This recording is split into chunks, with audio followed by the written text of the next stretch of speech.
الرحمن الرحیم۔ حضرت عمر رضی اللہ تعالیٰ عنہ کی حالت۔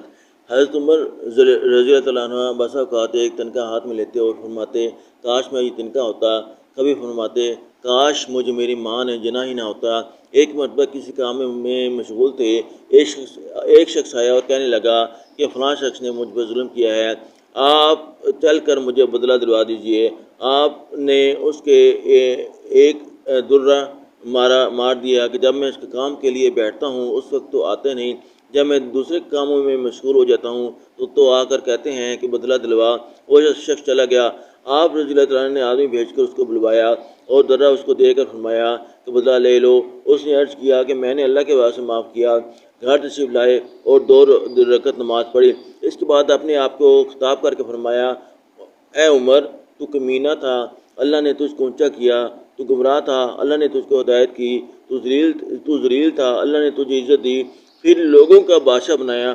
اب ایک شخص آ کر کہتا ہے کہ مجھے ظلم کا بدلہ دلوا دے تو اس کو مارتا ہے، کل کو قیامت کے دن اپنے رب کو کیا جواب دے گا؟ بڑی دیر تک اسی طرح اپنے آپ کو ملامت کرتے رہے۔ آپ رضی اللہ تعالیٰ عنہ کے غلام حضرت اسلم رضی اللہ تعالیٰ عنہ کہتے ہیں کہ میں ایک مرتبہ حضرت عمر رضی اللہ تعالیٰ عنہ کے ساتھ ہررہ کی طرف جا رہا تھا۔ ایک جگہ آگ جلتی ہوئی جنگل میں نظر آئی۔ حضرت عمر رضی اللہ تعالیٰ نے فرمایا کہ شاید یہ کوئی قافلہ ہے جو رات ہو جانے کی وجہ سے شہر میں نہیں گیا، باہر ہی ٹھہر گیا، چلو اس کی خیر خبر لیں، رات کو حفاظت کا انتظام کریں۔ وہاں پہنچے تو دیکھا کہ ایک عورت ہے جس کے ساتھ چند بچے ہیں جو رو رہے ہیں اور چلا رہے ہیں، اور ایک دیگچی چولہے پر رکھی ہے جس میں پانی بھرا ہوا ہے اور اس کے نیچے آگ جل رہی ہے۔ انہوں نے سلام کیا اور قریب آنے کی اجازت لے کے اس کے پاس گئے اور پوچھا کہ یہ بچے کیوں رو رہے ہیں؟ عورت نے کہا کہ بھوک سے لاچار ہو کر رو رہے ہیں۔ دریافت فرمایا اس دیگچی میں کیا ہے؟ عورت نے کہا کہ پانی بھر کر بلانے کے واسطے آگ پر رکھ دی ہے کہ ذرا ان کو تسلی ہو جائے اور سو جائیں۔ امیر المومنین عمر رضی اللہ عنہ کا اور میرا اللہ ہی کی یہ فیصلہ ہوگا کہ میری اس تنگی کی خبر نہیں لیتے۔ حضرت عمر رضی اللہ عنہ رونے لگے اور فرمایا کہ اللہ تجھ پر رحم کرے، بھلا عمر کو تیرے مال کی کیا خبر ہے؟ کہنے لگی کہ وہ ہمارے امیر بنے ہیں اور ہم ہمارے حال کی خبر بھی نہیں رکھتے۔ اسلم رضی اللہ عنہ کہتے ہیں کہ حضرت عمر رضی اللہ تعالیٰ عنہ وہ سال لے کر واپس ہوئے اور ایک بوری میں بیت المال میں سے کچھ آٹا اور کھجورے اور چربی اور کچھ کپڑے اور کچھ درم لیے، غرض اس بوری کو خوب بھر لیا اور فرمایا کہ میری کمر پر رکھ دے۔ میں نے کیا کہ میں لے چلوں؟ آپ نے فرمایا نہیں، میری کمر پر رکھ دے۔ 2-3 مرتبہ جب میں نے اصرار کیا تو فرمایا کیا قیامت میں بھی میرے بوجھ کو تو ہی اٹھائے گا؟ اس کو میں ہی اٹھاؤں گا، اس لیے کہ قیامت میں مجھ ہی سے اس کا سوال ہوگا۔ میں نے مجبور ہو کر بوری آپ کی کمر پر رکھ دیا۔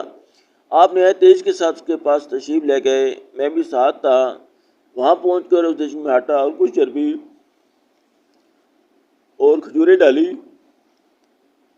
اور اس کو چلانا شروع کیا اور چولہے میں خود ہی پھونک مارنا شروع کیا۔ اسلم رضی اللہ عنہ کہتے ہیں آپ کی گنجان داڑھی سے دھواں نکلتا ہوا میں دیکھتا رہا حتیٰ کہ حریرہ سا تیار ہو گیا۔ اس کے بعد آپ نے اپنے دستے مبارک سے نکال کر ان کو کھلایا اور سیر ہو کر خوب ہنسی کھیل میں مشغول ہو گئے، اور جو بچا تھا وہ دوسرے وقت کے واسطے ان کے حوالے کر دیا۔ وہ عورت بہت خوش ہوئی اور کہنے لگی اللہ تعالیٰ تمہیں جزائے خیر دے، تم تھے اس کے مستحق کے بجائے حضرت عمر کہ تم ہی خلیفہ بنائے جاتے۔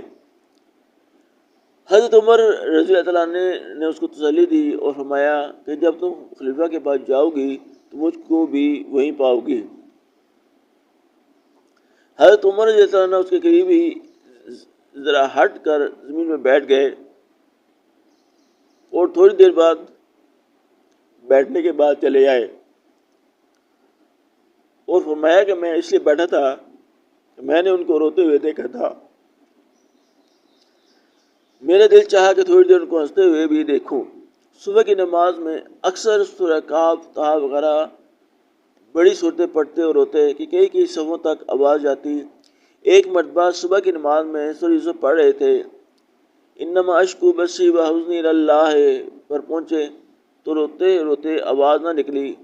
تہجد کی نماز میں بعض مرتبہ روتے روتے گر جاتے اور بیمار ہو جاتے۔ فائدہ یہ ہے اللہ کا خوف اس شخص کا جس کے نام سے بڑے بڑے نامور بادشاہ ڈرتے تھے، کانپتے تھے۔ آج بھی 1350 برس کے زمانہ تک اس کا دبدبہ مانا ہوا ہے۔